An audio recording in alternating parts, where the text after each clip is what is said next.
right? Right.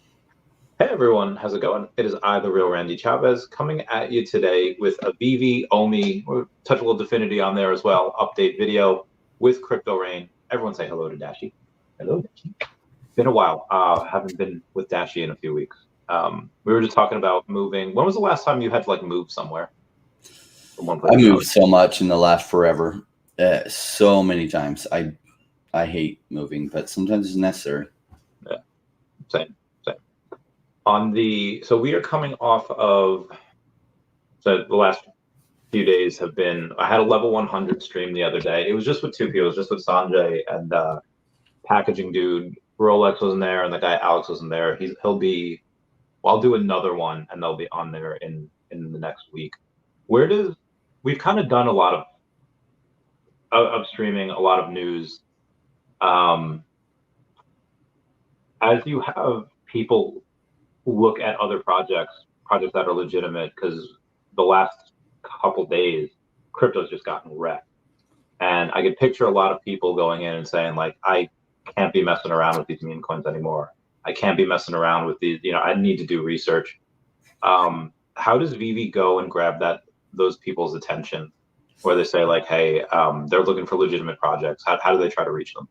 I don't know that VV does. Influencers can make the case for that. The challenge is people sell when they should be buying and people buy when they should be selling. And so, like, I've been in investment cycles for so long. And so days like this freak people out. It's an amazing day for buying. It's a terrible day for selling.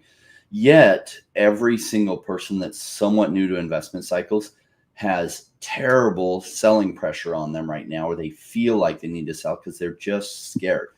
And the opposite should be true, but it's not, because it's like, okay, so Japan's market, I mean, what's causing this all is a combination of two things. But really, Japan is having to raise their interest rates. Well, crap, because there are billions of dollars borrowed against Japan or Japanese banks that are then invested at higher amounts everywhere. And so it's going to mess up their arbitrage. And so they're going to have to then sell their US treasuries or other things and pay off their Japanese debt. And that could cause a cascade effect. And it could. The fiat system is a house of cards that at some point will fall. And maybe that point is coming soon. Maybe that point isn't for 20 years. But that's what the fear is. However, when people come into crypto, they look to the left on the charts and they say, oh my gosh, that day looks so good for buying. Oh my gosh, look how cheap prices were. I totally would have been buying that day. And the truth is, they would not have been buying that day, because days like that feel just like days today. And your emotions, when you're new, won't let you buy on days like this. It takes a rewiring and a reprogramming. This is why 95% of people that are investing in crypto do really poorly, and 5% do exceptionally well, because they've been around long enough in investment cycles to realize on days like this, like, is the global picture for Bitcoin still really, really, really rosy and very, very bullish for the next year? It's amazingly bullish for the next year. So cool. Days like this are for buying, not for freaking out and selling. And what are people saying? Oh my gosh, I shouldn't be in these altcoins. They're too risky. This is exactly the time to be loading up on more altcoins. Like in the past week, I bought another, I think, 35 million more OMI. Awesome. Cool. So other people are like selling. Great. In fact, Ben Gadenzi responded to one of my tweets, and What is that? And I was like, please keep selling, because he was talking about Bit4X, how he's getting like 15 billion back from Bit4X, and he will be selling. Cool.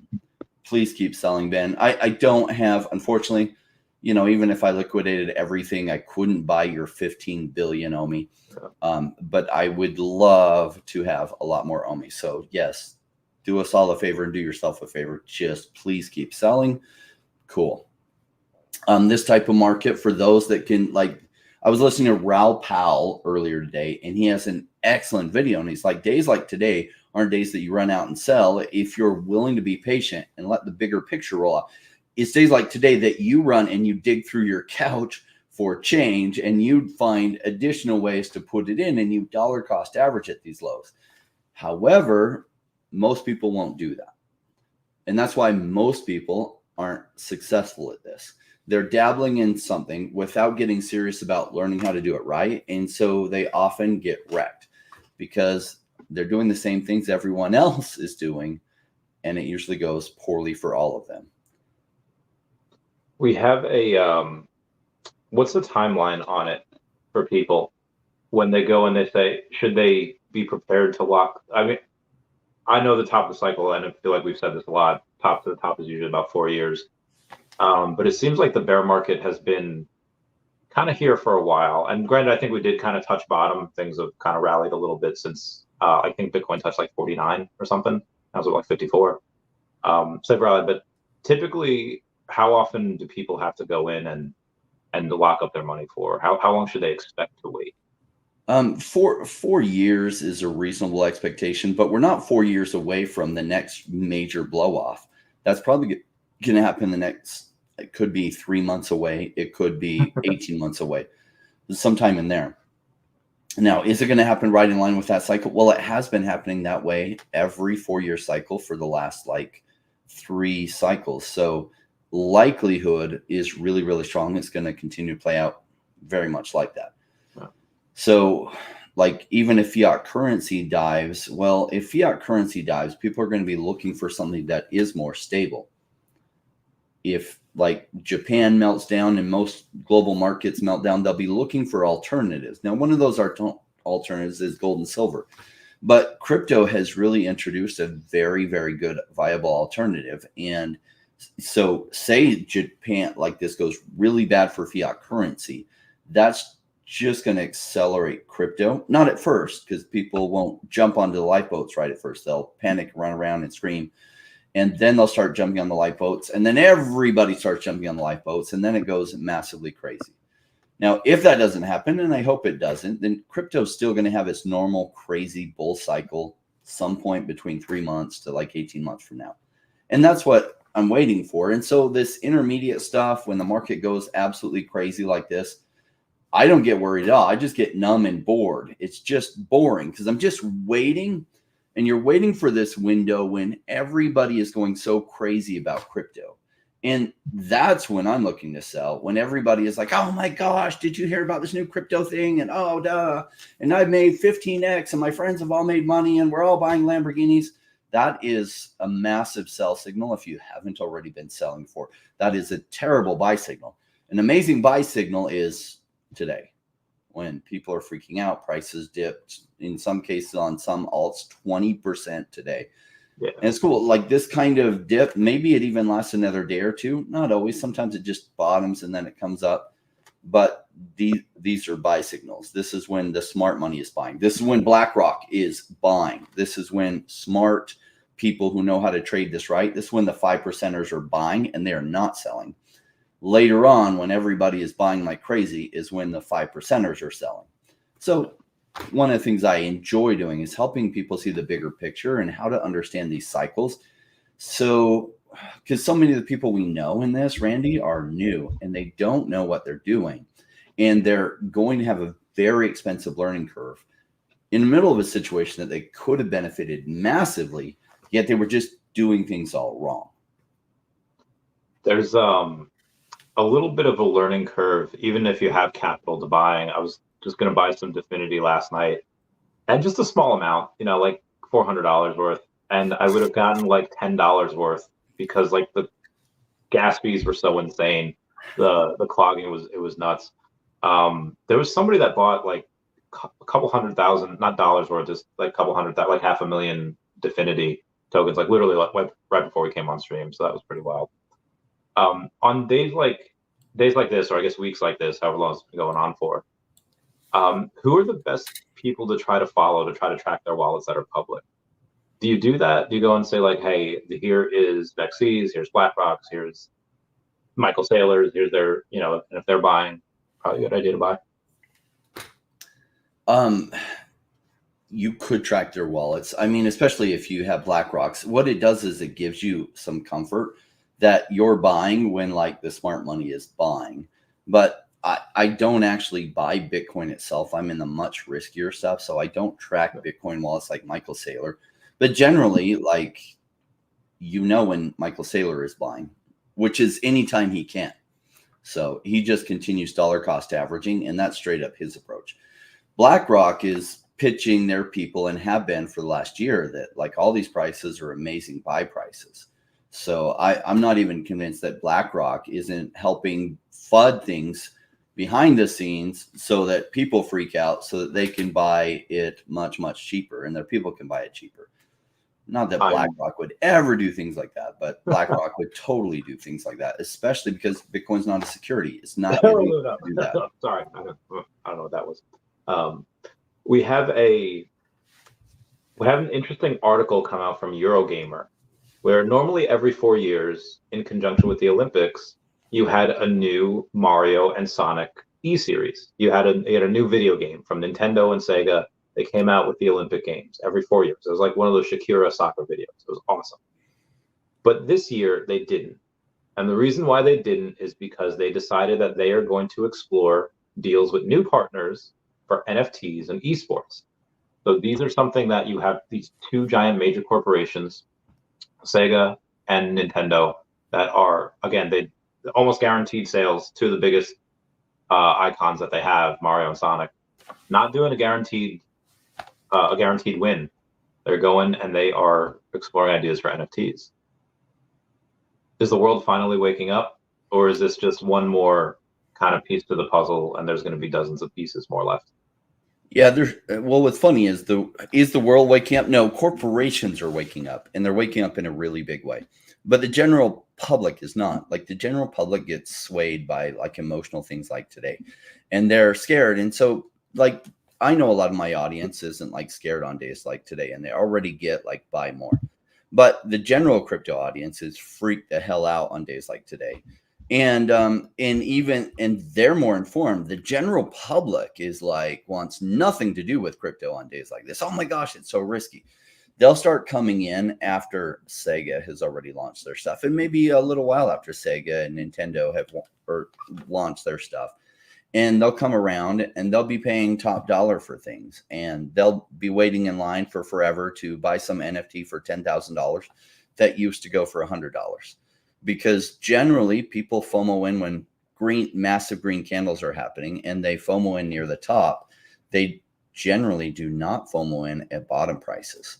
So corporations get it, right? Like Vivi pioneered some things with like DC Comics, and they did that Todd McFarlane black and white and some other black and white.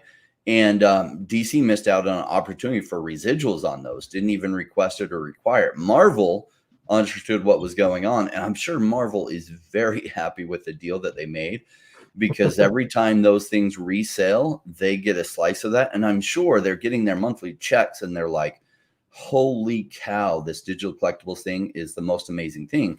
And then you have like Nintendo and Sega looking at that, and it's like, wait, you mean that Marvel thing that you sold for $100 that later went to like $4,000, and every time it resold, you got another $36.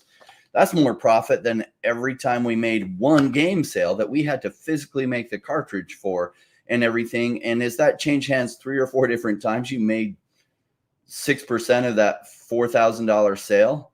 And it was like, oh yeah, and how do I get into that? That's the most amazing thing ever. So the ability for creators to take a piece every time one of their things resells, like, and the model's already been proven. So businesses get it. They kind of often will let somebody else pioneer it. And then when they see that it happens, they're like, oh my gosh, how do we get in? And so we're at that place that a lot of these businesses, like, they're probably losing sleep at night of, how do we catch up to this game? Holy cow, it's been going on for while we're asleep at the wheel. How do we go full steam towards that and being able to make residuals every time our products then, or our collectibles or whatever it is, resells each time? And so their mind is probably 100% on that problem right now, even though the public isn't yet aware of how big this concept is. The ones that really are more of the artists.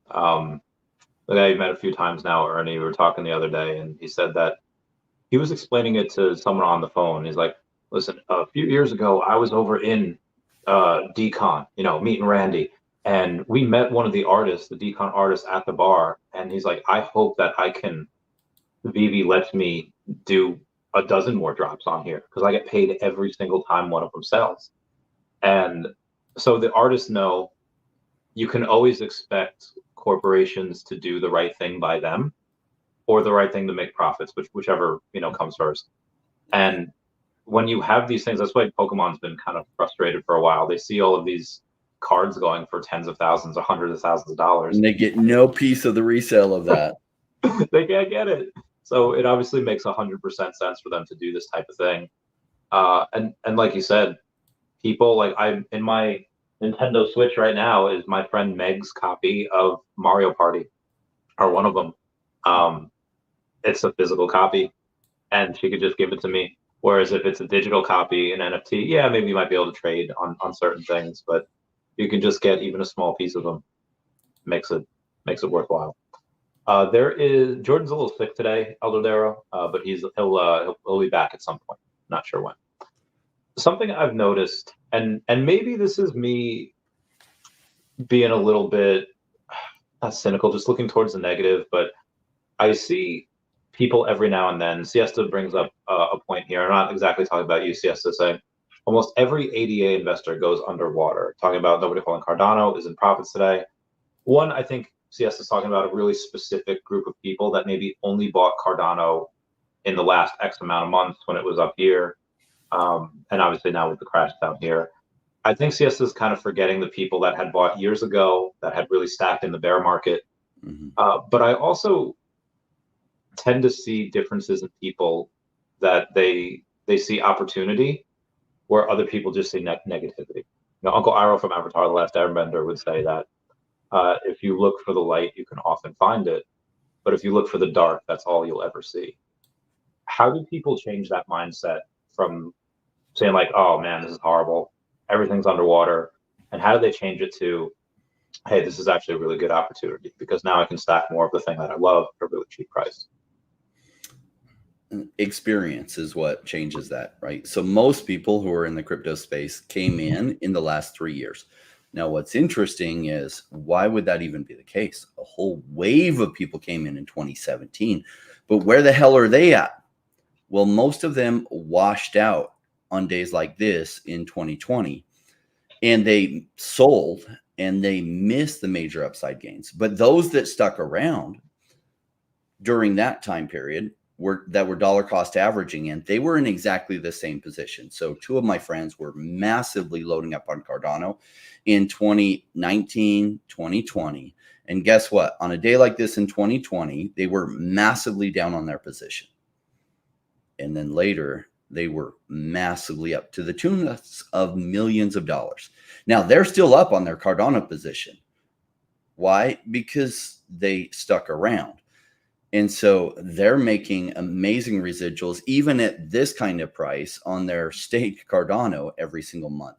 But they didn't wash out like everyone else did. So right now, you're going to see a wave of people wash out.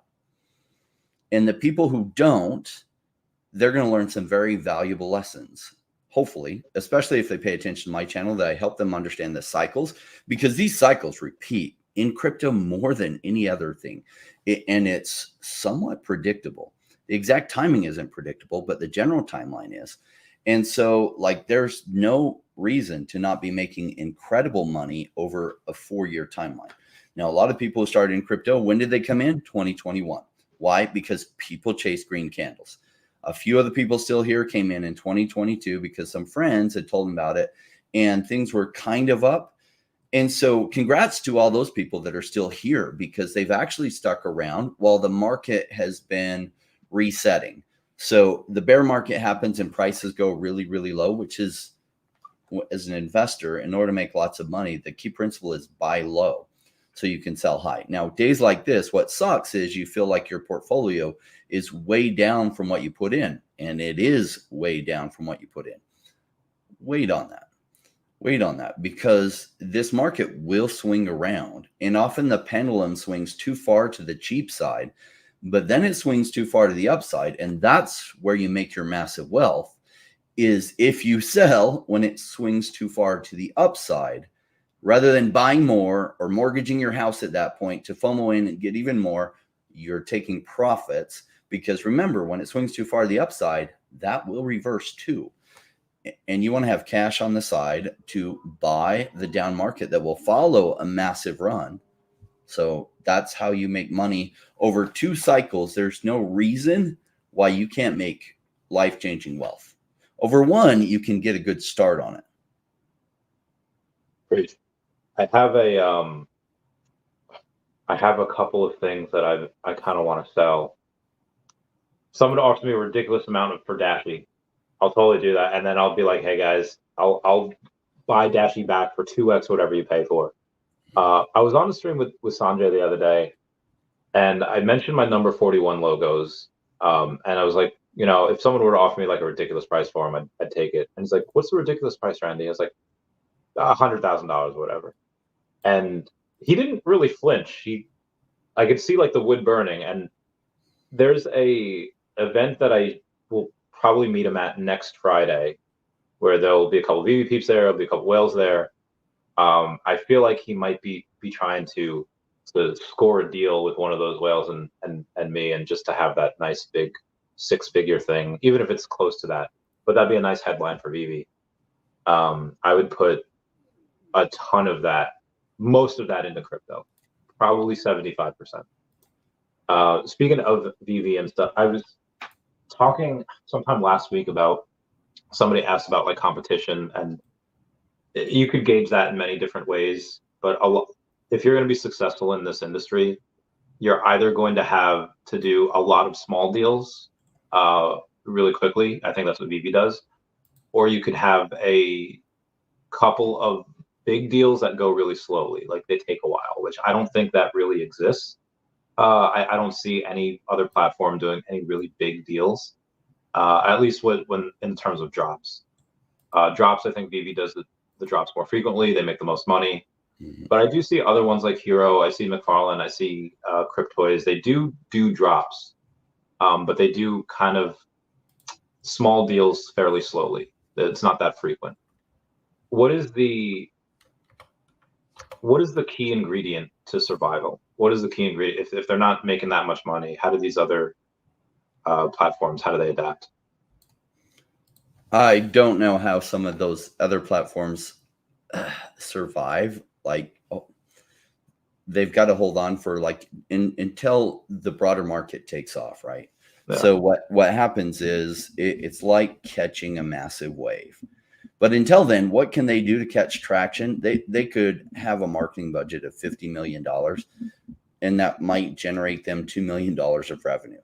So if they just wait till the wave is already here, then they could spend $500,000 marketing budget, and they could get like 20 million in return for it. And so they just have to wait. But in the meantime, a lot of other companies, every company has overhead. So this is why a lot of businesses fail. They run out of overhead before the wave that they're waiting for comes. And especially in this type of thing, that it's basically a 4-year cycle. So spending massive amounts of revenue to try to advertise when people aren't thinking about crypto leads to very little revenue generated for you. So you're literally just waiting around, keeping your overhead as low as possible and hoping you make it. I don't know if HRO makes it. They need to be able to last in their 6 months or 12 months. And I don't know what kind of operating expenses they have. I don't know what kind of capital they have on hand. They're not, when they launched in 2021, they made a bunch of sales back then, but I don't know that their sales are going real well during this bear market right now. VV, on the other hand, is still selling a lot, even in this bear market, because they've created a strong enough community to be able to still market their stuff even during a downturn. Yeah, I think they did 180,000 the weekend of Comic-Con, and that's just from like 3 major drops, and that's just from the primary market. There were other things that they had. They had some comics, and they had some other things as well in secondary market. But also everyone's kind of sharing IP. The Candy Digital, McFarlane, Hero, and VV, they all have DC stuff, and so they kind of have to share. Crypto is a little lucky; they only really have to share with Vivi, but then you have Disney Pinnacle coming out as well. And I don't know why people love to confess their crimes. I imagine that you have I'm almost positive it goes against terms of service on Pinnacle to accept fiat off of the platform, because Pinnacle you're supposed to trade and you have that option. But people have been saying, guys, I made $1,100 this weekend. I traded a really crappy pin, or I traded a really awesome pin for a really crappy pin, but I got and like they didn't post anonymously. They're posting it as themselves, saying like I did all these off-app transactions. Like, oh my god, this is. Now if you're Pinnacle, or if you're any one of these companies that maybe they don't have that in their terms of service, but they don't have any other way for people to transact or cash out, what do? Do you let them do that? Because I mean that's your audience. You don't want to kind of alienate them, but I don't know. At some point, Disney may come in and be very mad at them and request that they enforce that, right? Because Disney's getting cut out of their revenues there. So Disney gets real serious about their intellectual property. So we'll see if that continues to happen. My channel, Kamala Harris is pretty. Abe says, hi, Randy. Hi, Rain. Overtime check hits tonight. I'll be buying some Definity and Bump. My Omi bag is nicely packed. Good for you, mate. Yeah, I've been talking about this for a while. That's awesome. Yeah. Abe is a great example of people that have rewired to buy when it's cheap. Like literally it's so easy on an intellectual level to understand buy low. But look how few people actually do that. They don't. They buy after things pump massively because they buy based on FOMO, not based on reason like, oh, everybody's dumping today, I'm going to counter trade that. They buy based on, oh my gosh, my friend's portfolios just went up 10x and they were telling me to buy it and I better get in before it keeps going up. And that's when they buy. And you make your money on the buy. So when you're buying high, hoping it goes higher, your risk that it goes well for you your risk is way worse than if you're buying low on days like this when everyone's freaked out and panicking. Like if you go back to September 11th, 2001, and the market totally crashed that day, was that a good day to buy or a bad day to buy? Well, it was a tremendous day to buy. The market freaked out and panicked and people didn't know what would happen and the market's tanked. And then it bounced right back. It did. So speaking of which, shout out to all of our first responders that are on here. We love y'all. What's up, Omar? So on the other day, Vivi had posted out, what type of San Diego Comic-Con content did you find most useful or entertaining? Daily recap videos, community interviews, Vivi booth coverage, or con exclusive drop info. The con exclusive drop info was what won, but by a very slim margin, only by 31%. When you went to the con, you had a press pass. And I think I still have Dr. Stuff. I've done that to him. But you had a press pass. Outside of Vivi, what were some other companies or booths that caught your attention? What is something that you're like, this is really cool. This is interesting. Well, so BatCals was there, which was really cool. So we were able to talk to them. I enjoyed, like, there was a guy that was dressed up as the Batman Who Laughs. Best costume at Comic-Con. It was incredible. And he even walked right, and he put so much effort into that. His costume was completely on point. He was amazing. And that was fun. There were some people, there was like a Halo Guardian, like not Master Chief, but one of the other ones that was there. That was a lot of fun. There were some cool things. It was fun to see, gosh, some massive money spent by some of the big companies. Marvel had an amazing stuff. DC had some amazing stuff. I also enjoyed the Addiction Comics people and looking at some of their stuff. And I bought a bunch more physical comics, which, I kick myself when I do that, but you're there and it's fun and they're really cool. And I think the stuff with Vivi on it is going to be worth a ton down the road. So I buy them and then I have to find physical space to store them, which part of the reason I like digital collectibles is you don't have to worry about the physical space to store them. And so, yeah, I came back with a bunch of stuff I now have to store for like 10 years. And I'm like, ugh. So great. I don't have, I'll have a little bit of space for that when I move a little bit more. I'll have like a whole freaking basement. I could I should have brought that up. I'm gonna have to have a whole basement I could just fill up. There were people have been taking advantage of this. Wayne or at Bruce Clark Kent has purchased his 8th partner statue, so he went pretty wild on that. And then you have the newer drops that are VV Magic had posted about, or had reposted VV saying making her debut at D23. Magic says this is her Super Bowl. This is one of the most important events for her as a Disney person. What type of speculation, what type of announcements do you think? I'm hoping that VV has like maybe in the credits or something of like a new Disney Plus show, because we're getting some D23 drops. We're getting some of that. Any speculation on things that they might do or say, or any surprise drops outside of the metallic reds? I'm not very dialed into it. And even I don't follow most of the new drops closely. And the reason is because they don't pump in the short term. They usually like maybe the day of, and there's some that are really good that if you happen to give them the day of and you turn around and sell them right away, you can turn like some good profit there. But a lot of it, I just wait till they're like 3 months, 4 months, 5 months, 6 months old, and people kind of are dumping them to get the new flashy thing. And so I just kind of log in the queue. Like, I'm like, okay, 5 months from now, buy a bunch more of those if they do get really cheap. And so the upcoming drops, I don't even pay that close attention to the new drops, except for a few that I'm like, okay, I got to grab that. If it's a really special comic or a really special FA character, then I'll buy it when it drops. Same. There would be, so I remember asking David maybe like a year ago, give or take, saying like, hey, there's this QR codes that people can scan on Disney Plus on the Moon Knight series, She-Hulk, Daredevil Born Again, and you can get a comic over on I think it's Comixology, or I think it was just the Marvel Unlimited app. And I asked, would there ever be something like that for us? And he said, I'm going to pretend you didn't ask that question. So I'm still hoping that comes at some point.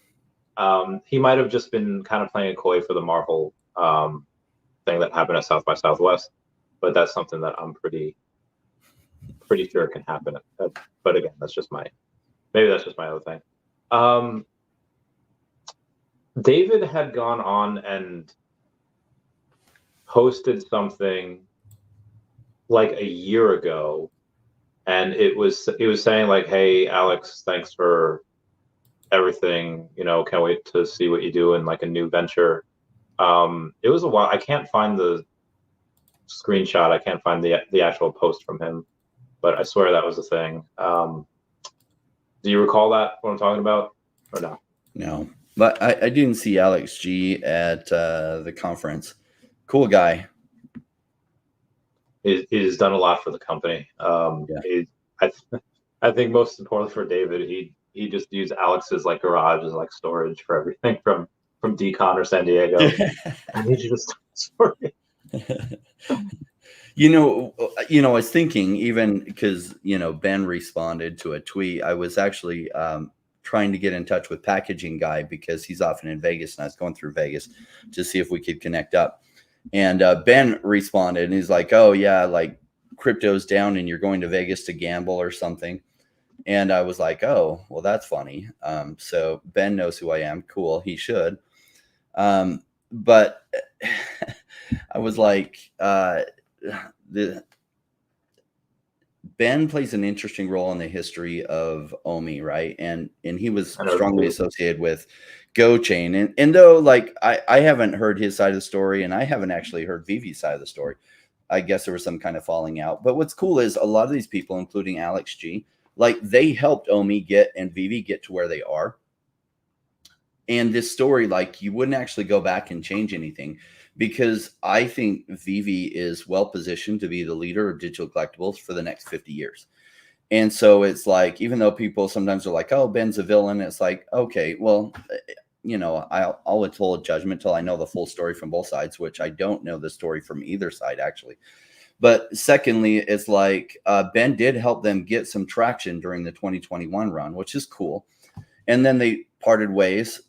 Cool. Alex G really helped during some crazy times when things weren't coming out as fast as they wanted, and a lot of people were upset. And so a lot of these people have made the history of VV, and I think VV's got enough trajectory as a business in a niche that's going to go massive in the coming years, that they're going to be one of the biggest companies in the world. And, you know, each of these people played a big part of that. I think that, so yeah, one will say, I think that's the reason why owners of companies typically have people that manage separate teams, or just they need like that punching bag. So employees get mad at them and not themselves, you know, get mad at the person they put up there and not themselves. I think Vivi kind of did that, and Alex kind of filled that role of everyone being like, you're our communications manager, or whatever the official title was. You know, you need to tell us when this is going on, tell us when that's going on. And, you know, his hands were tied. He just couldn't. So he filled that role very, very well. There is what we're talking about after that. So the ads that I'm pretty sure Ben had paid for were the Logan Paul. I'm pretty sure it was Logan Paul because he did the same thing with Earth 2. He had Logan Paul mention him. I don't know if he had anything to do with BitBoy or Crypto R Us or anything. But yeah, we can get some of that magic back. I wonder how we can go in and do it, because you don't want to do the same things again. I think BitBoy is kind of on the bad side of crypto now. So no. Yeah, and paying for that type of endorsement doesn't really create a community. There are some good community members that they heard about it from some of them, right? When BitBoy mentioned it or other people mentioned it. Cool, but Omi was also having some massive green candles. And so there is a side of crypto that very much focuses on just pumping tokens and then dumping when they totally pump.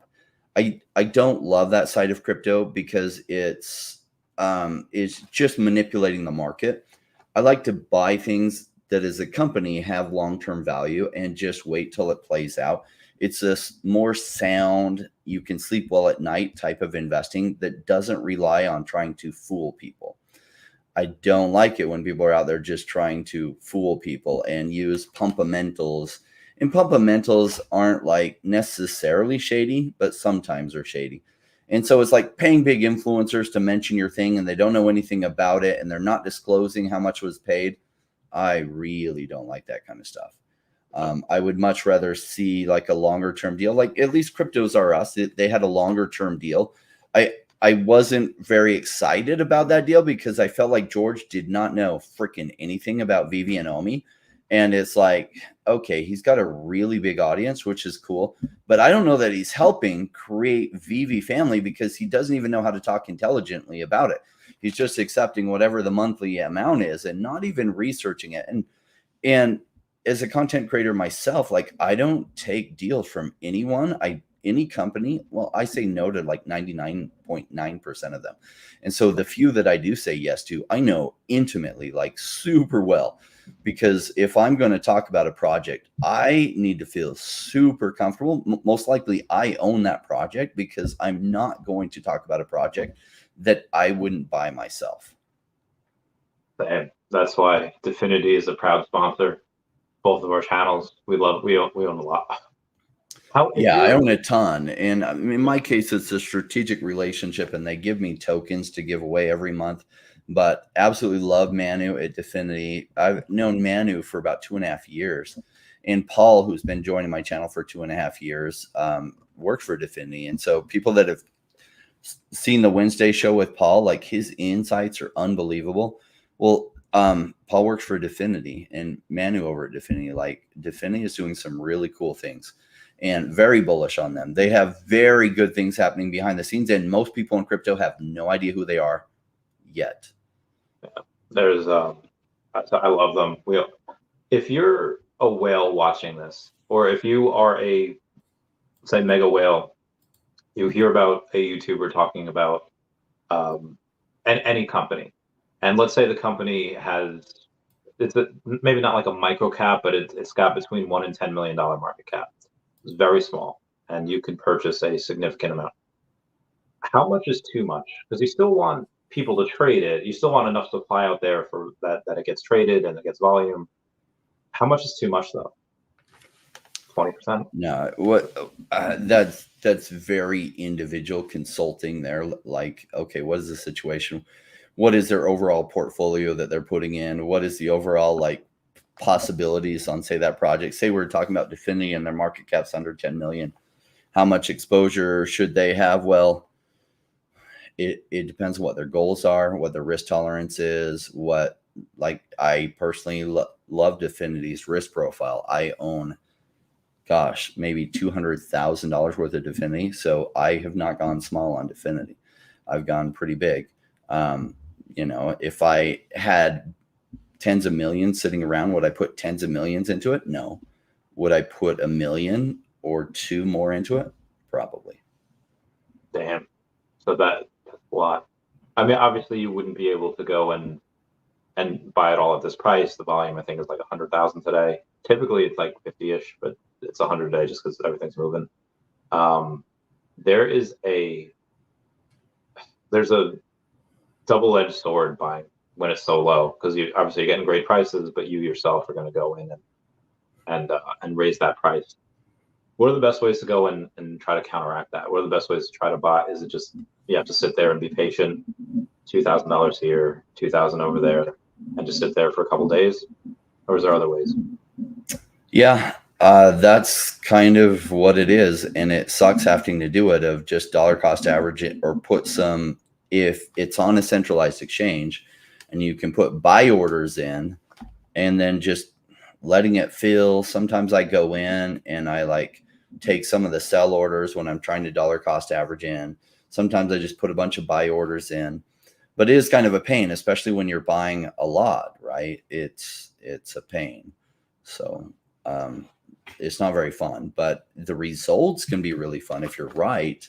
And when the bull market comes and something like that does 30x or 100x or 500x, that's the exciting part of it. Yeah, that'd be great. When you said you got a bunch more OMI recently, did you get it on the base network or is it on ETH? Neither. So I have a connection, so I can get it through an exchange. Oh, the Go chain. Nice. How do you go and how do you go in, because Bitforex is down now? How do you change it from Go chain to No, there's other exchanges that have it, right? So Gate.io, there's some other exchanges. MEXC, I think, has, I can't remember, but there's other exchanges. And you can swap from Go chain to you can just withdraw it onto the ETH network. Oh, awesome. Okay, that's great. Oh, so when you withdraw it, you withdraw it onto ETH. You don't withdraw it onto base, right?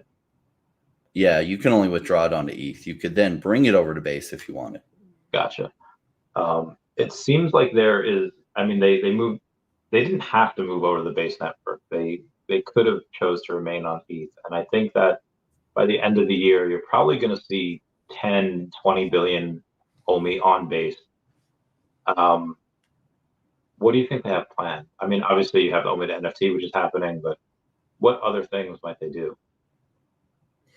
Them moving over to base was smart. What I would love to see, and I don't know if this is a precursor to anything, but ultimately the biggest exchange any company can get on really is Coinbase. Second, that is Robinhood. Like, Robinhood gives you amazing exposure to non-crypto people to easily be able to buy. But for US investment dollars, Coinbase is the number one. So I was hoping, and I don't know if this is the case, that if they moved over to base, it might like make it easier for when the exchanges get interested to onboard a lot more projects, that they might be able to get a Coinbase listing. Because if I had a wish list, the number one exchange that I wish they could be on, it would be Coinbase. Agreed. And hopefully, you know, with OMI to NFT, when it gets fully rolled out, when does it get fully rolled out? I don't know. But, hopefully within a couple months. As that happens, maybe that'll finally be enough utility, and they could be like, okay, now it makes sense.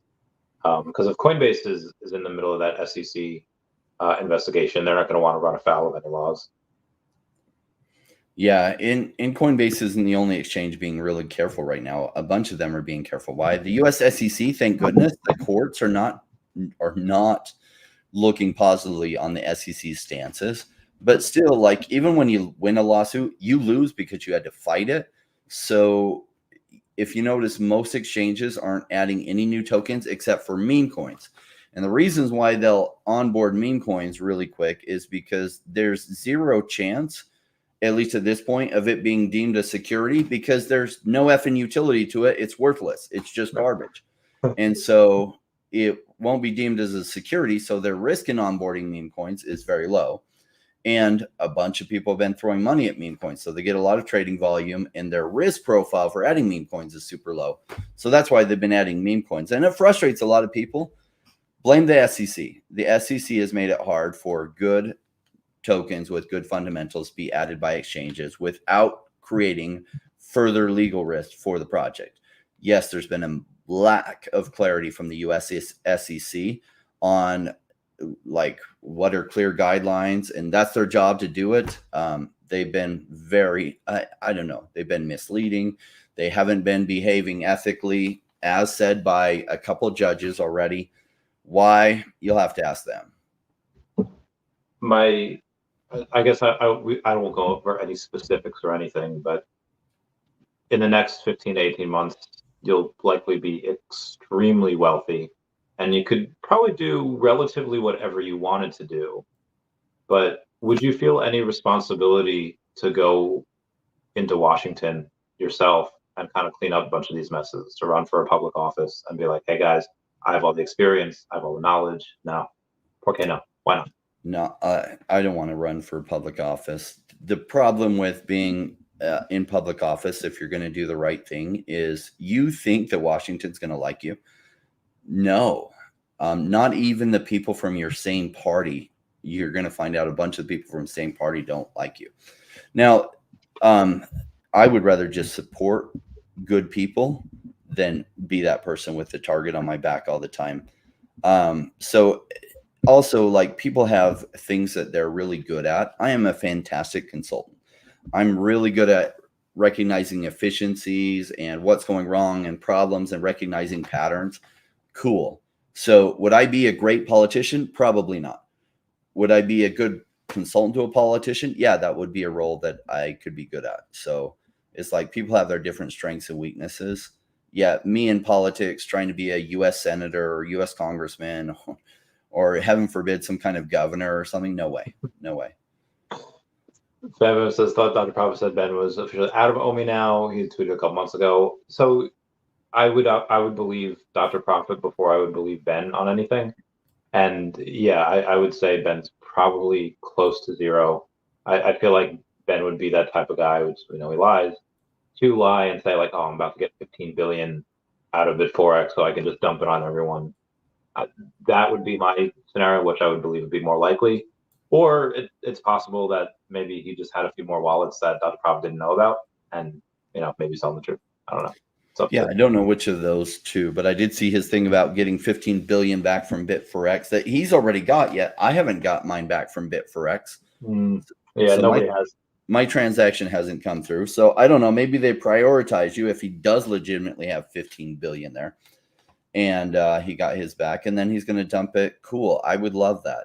I hope for the next 3 or 4 or 5 months that OMI is even cheaper than it is today, because the long term of OMI, I think, is very, very bullish. So in the short term, I want it cheaper, not more expensive.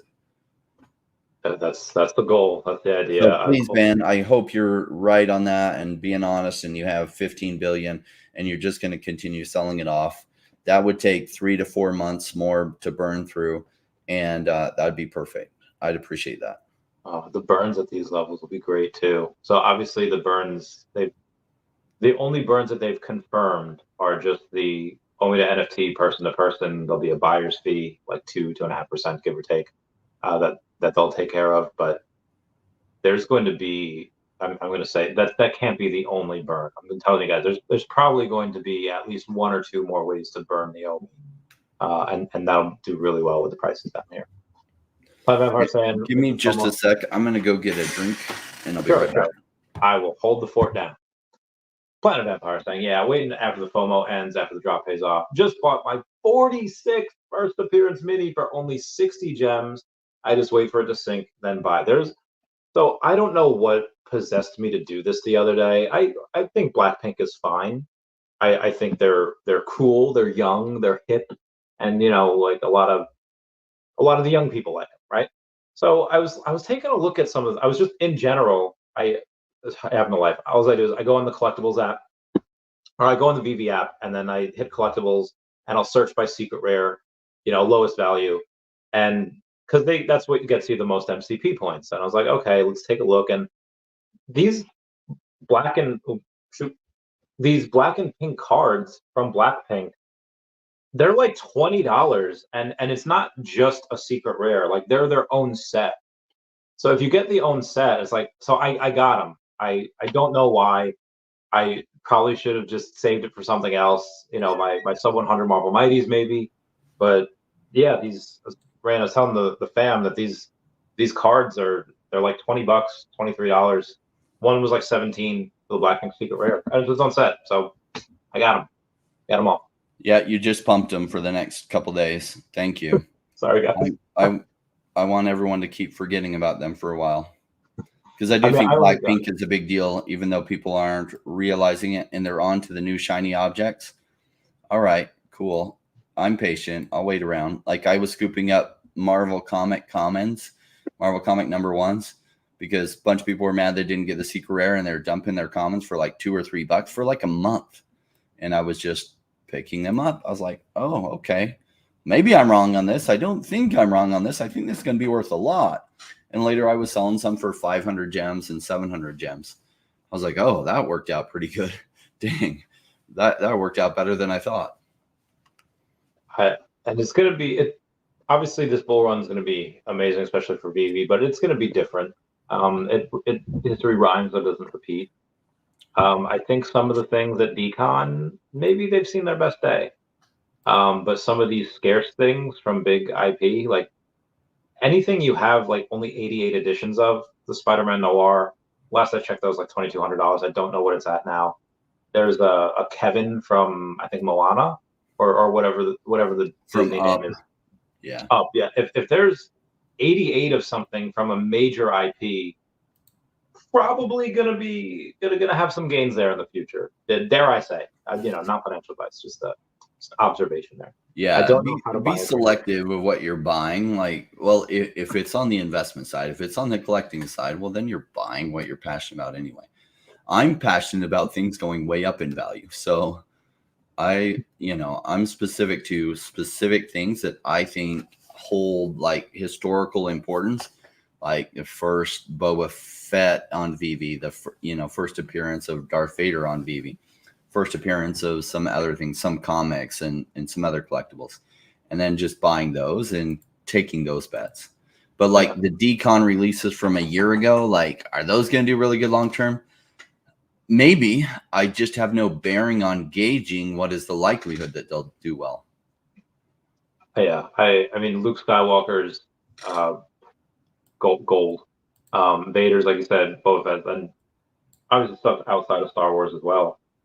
I think a lot of the Disney stuff is really undervalued. I think the Encanto, I think the Moana, and be advised, I don't have those sets, so I'm not like pumping my bags there. It's just, for me, Encanto like took over. That song, We Don't Talk About Bruno, was almost as popular as Let It Go.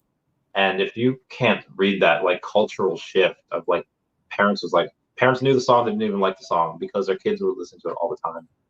How long do you have to wait for that to go up? I don't know, but I would bet, if I were a betting man, which I am from time to time, name that reference, people. I would bet on those.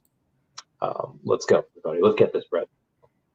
There was let me find it. You had Planet Vampire has his 46th first appearance mini, and that's the other. There's a couple of minis on here. There's a couple of pictures, like there's artwork, there's the lenticular cards, but only one first appearance mini right now, only one statue. I think there might be something else now, but that first appearance though, only like 2,200 of those. He's got 46. Was that 2%? That's a lot. I think that's pretty good. I don't know, outside of the other stuff, what are some things that you guys that you're thinking is not super obvious? Like obviously Vader, Boba Fett. Is there something you're like, maybe something like this? Well, yeah, you're looking for major brands that when the fans of those areas come in. So you could see, what was that set that it's really big in Thailand? But like Yeah, first in the appearance. US, you don't think about it. In Canada, you don't think about it. In Europe, you don't really think about it. And notice that like David has connections with Asia and spent a lot of time over in Asia. Like if these countries end up like really going the VV direction and their culture starts buying it, you could have some big wins there. And right now, like nobody's thinking about them. So I forget the name of the set Highlight. even. So what's that? Highlight is the name. Peilvi. Yeah. Yep. Peely Fantasy, Pili is probably how you say it, but like, gringo version, it's Peely. Yeah, whatever it's called. I don't know how to pronounce it. I'm not from really, there. really big deal. When that came out, I know somebody from Thailand. I was like, oh, is this a big deal? He's like, oh my gosh, it's the biggest deal. Like that is the IP that like everyone there like loves, knows, talks about. So Good to know. Can't wait for them to come on. What does Rain think about 10 cents? And obviously, like I said, none of this financial advice. We don't have a crystal ball, but right. Is that just possible or is it likely? Try to give some odds up over there. Well, I feel like it's probable that Omi goes to 5 cents. It's less likely that it goes to 10 cents, but it's possible. Is it probable? Nah, I think it's just beyond probable, but it could. And then like 50 cents could even happen. And $5, like there's maybe a less than 1% chance that it goes to $5, but it is possible. $5 is not probable at all, not this bull run. And even the bull run after, like that is a lot. But it could happen. I mean, from here, 1,000x is that 40 something cents. 40, we're at 0.0041, so 1,000x from here would be, 41 cents, 42 cents, and that would be that $140 billion market cap. That's insane. I would say something like, a third of that, maybe like 50 billion. I could see that happening a little more. That'd give us around 17 cents, give or take. I'd be fine with that. I think that could happen. I don't know. I would say next bull market, maybe we can get to $1 if we get to 17 cents here. Sure, we do a 5x from that later. We're talking about the value of VV. I think that these are one of these companies that potentially in X amount of years, if they can incorporate AI, if they can maybe have their own AI, maybe they make enough money where they can go in and start up their own AI company within VV, within Acomi. I think it's possible that in the 2030s, VV and Acomi, they could be a $1 trillion business. I think a lot of tokens and a lot of companies will reach that $1 trillion mark in the next 10, 15 years. Tell me I'm crazy though. Be like, Randy, that's a little too much, or be like, yeah. Well, think about it this way: if the world goes to digital collectibles, and I think they will, VV's position number one there, and VV makes money every time they change hands. Every single one of the collectibles, they have set themselves up to be one of the wealthiest companies in the world. So, especially if they get the Asia markets, like if they get China, Japan, Thailand, all these Asian markets, as well as Europe, and say they get like anywhere that there's wealth, like Saudi Arabia and the US, they're completely crushing it in the US and Canada, which is where a lot of wealth is concentrated. But if they also get Asia too, then they're set up to be a gigantic company, and they make money every time these change hands, even though they didn't really do any additional work other than just maintain their marketplace. Preach. Yeah, a super chat coming in from Hernando Jimenez saying, "Crypto Rain, brother, investing, but you know how to wear sunglasses at night. much better. Tequila, big hugs from Packaging Dude. We love him. He's so great. It was really good to meet Fernando. Yeah, you already knew Fernando, I think, beforehand. It was my first time meeting. He was so cool and chill. I asked Dr. stuff. I was like, who's that Fernando guy? And he gave me some of the background. I was like, he's just so cool and chill. I can tell he's really sophisticated. I didn't know much about his background and other things, but I could tell that he was highly intelligent, and so like his vibe was awesome. I was like, I like that guy. Yeah, I can't wait to have some tequila with him next time. Yeah, right. Maybe he goes to New York. We'll see. Carnival Ghost Slayer, good afternoon, Randy in chat. Toki Doki Gold Rope, the most undervalued. I'm pumping my bags. I have two, so yes, I agree with you. So I feel like every now and then people kind of cherry pick data. Big A saying 40 billion would make it the 6th largest cryptocurrency in the world, ahead of USDC. Well, I'm not saying that OMI does a certain amount of X's while the rest of crypto stays exactly the same. That's not going to happen. Obviously, OMI and will grow with the market. So it could be what we said and not crack the top 10 or even 20. Just keeping y'all posted there.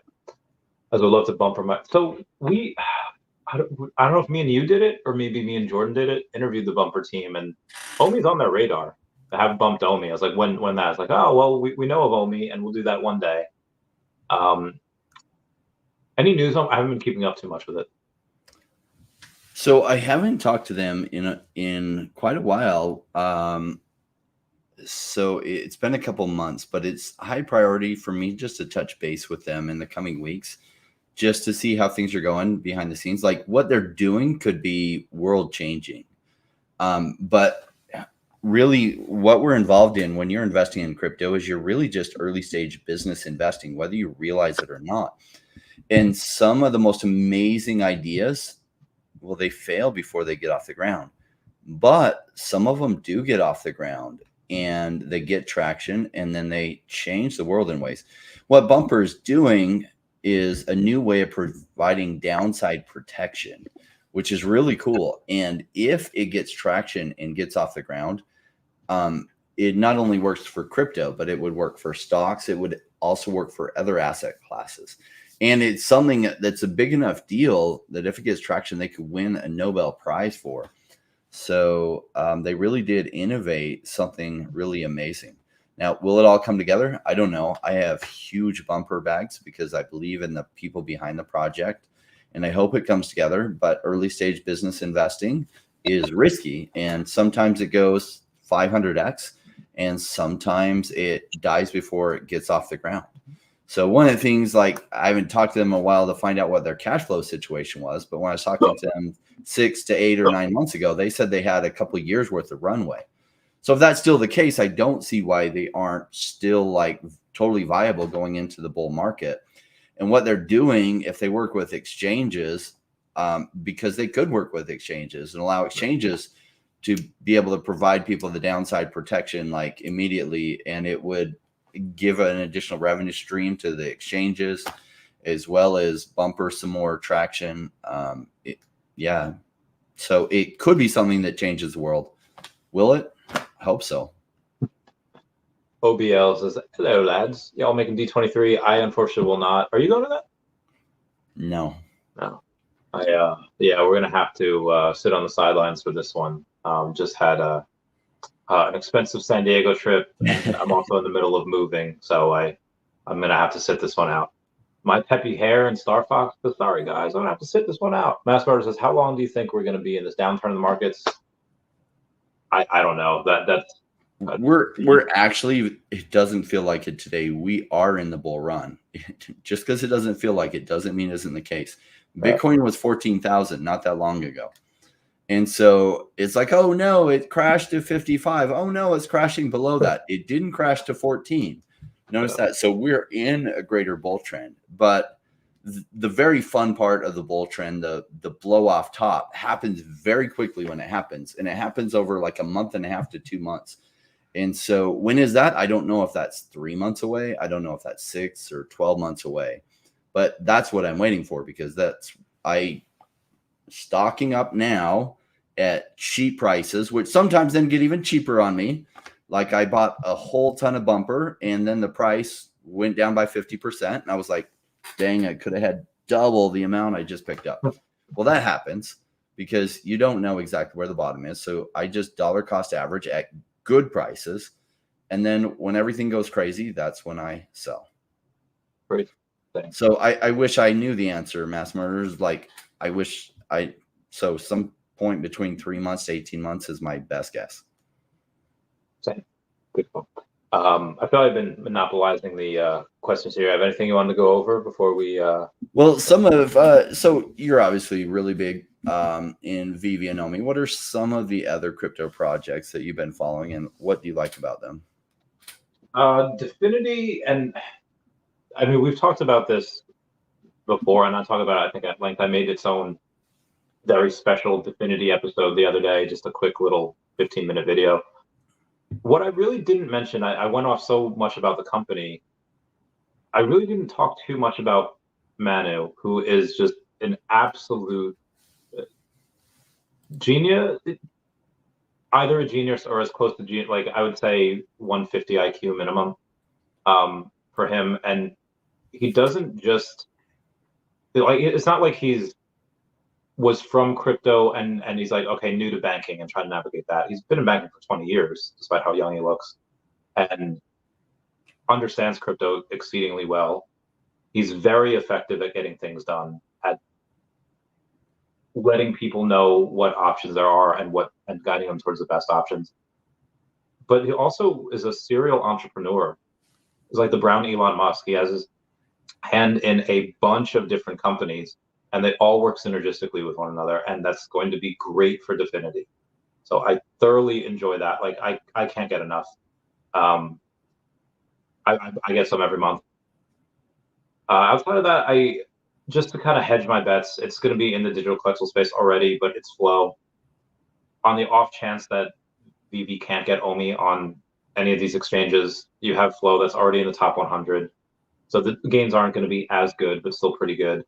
But they're on like 100 exchanges. That they're on so many different exchanges. Mm-hmm. It's ease of access. You can buy it right on Coinbase, its own blockchain. The lawsuit that they had is over with now. They paid a fee, they paid a fine, whatever it is. So all of that's really out of the way. You just have to wait for that narrative to hit. And then Earth 2, I don't have a bunch of. I wish I had more. I'll get some at some point, but if you compare Earth 2 to VV, and VV's doing exceedingly well. The only place where VV really beats Earth 2 at is their revenue. They have IP, and from that, they can get their revenue. Earth 2 has more users. They have about 10 times more users, at least as far as monthly active users go. They have, I think, add a 0 to the amount of viewers that their videos get on YouTube. They have hundreds of thousands of viewers each video. Some even go into the millions.